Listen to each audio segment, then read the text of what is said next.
I'm sure you'll manage. I know you're sick, so we're very grateful for you coming over anyways. This is one of Sweden's leading innovators, disrupting payment. Thank you very much. Start off by excusing myself, apologize for my voice. It's a way of being, of trying to be remembered from a conference like this. The tallest guy in the audience with a sexy voice, hopefully. So let's see how this goes. I'm Jacob de Geer. I'm the founder of iZettle. How many people in the audience have heard about iZettle? Okay, great. I'm going to tell my PR team they did a good job. In essence, iZettle is a mobile payments company. We allow anyone to accept card payments with just a cell phone or a tablet. You plug in a small chip card reader, and then anyone can accept Visa or MasterCards. So it's pretty straightforward.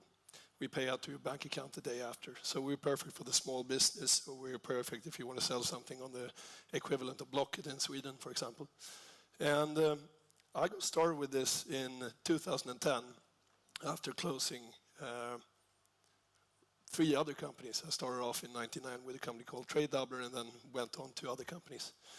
And in 2010, I made a promise to my wife, actually, not to start any more companies.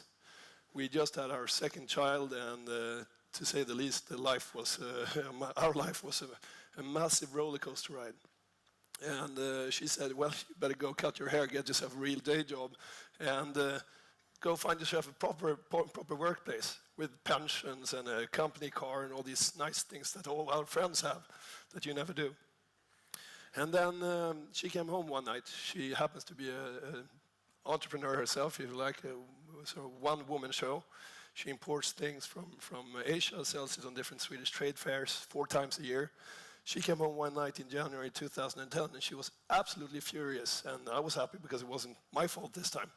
But she was frustrated from the fact that she missed out roughly 50% of all the sales opportunities at one of the trade fairs. People coming up to her saying, I want to buy your stuff. Okay, you got cash? No, who uses cash these days? Well, sorry, I don't accept cards. And I didn't really understand why she didn't accept cards. Why don't you have a card machine? And then she explained the big hassle around card payments at that time.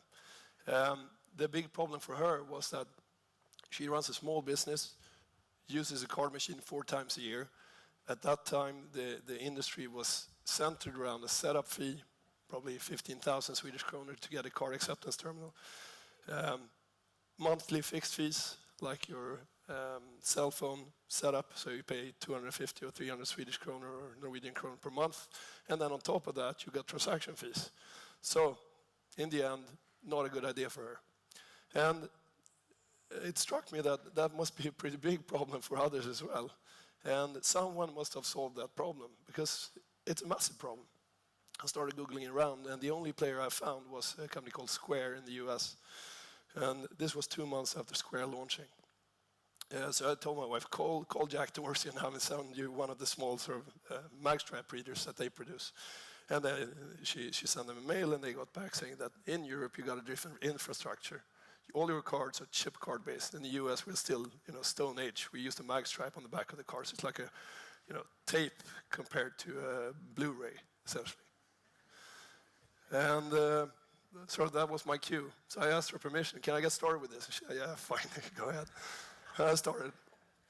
And it took us, I thought to myself, how difficult could this possibly be? It's a small piece of plastic. You plug it into some phone with an app, and then the rest must be pretty straightforward. It was kind of the famous last words 3 years ago, because card industry and card industry regulations and financial supervisory authorities across Europe, it's a mess and it's hell.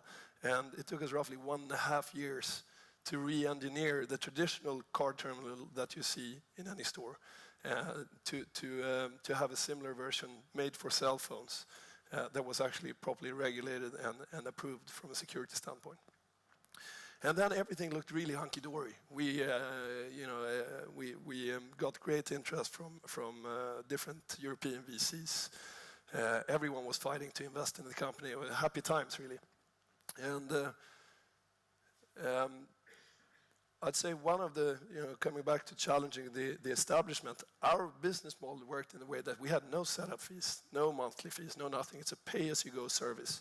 So you pay 2.75% per transaction as a merchant, which is a great tool for, let's say, the carpenter who normally sends an invoice, have to wait for his money for 60 days because all you guys are really bad at paying him. And let's take the small cafe or the pop-up store. I mean, all these companies, and there are roughly 20 million companies in Europe today that don't accept card payments. So we made quite an impact in Sweden when we launched. In a market traditionally growing by 2.5%, looking at the number of card acceptance places that is added to the market on a yearly basis, we all of a sudden increased the number of card acceptance places in Sweden with 25% in the first year.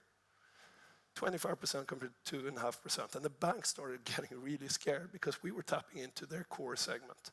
The best money the banks make, especially in the Swedish market, the Norwegian market is a bit different, is from the smallest companies that don't have bargaining power over transaction fees. So, I mean, I'd say that our success today, looking in hindsight, our success going to market in Sweden led to unexpected challenges from the established industry, effectively from the banks, but moving up to some of the card schemes. And then we run into some turmoil, and it took us a few months to get over that and move on further. And I think what's interesting about that situation is how scared the incumbents still are looking at innovation and collaborating with small companies, entrepreneurs like yourself. I attended a panel earlier today, and I used the example. If you look at a bank, your traditional internet bank, I mean, how much do you think it really did evolve during the last 10 years? If I look at my bank, it looks exactly like it did 10 years ago. It's a product made by engineers, primarily for engineers. There is nothing in that product that is remotely sort of appealing to me from a design or usability perspective. It's like the ATM. It sucks.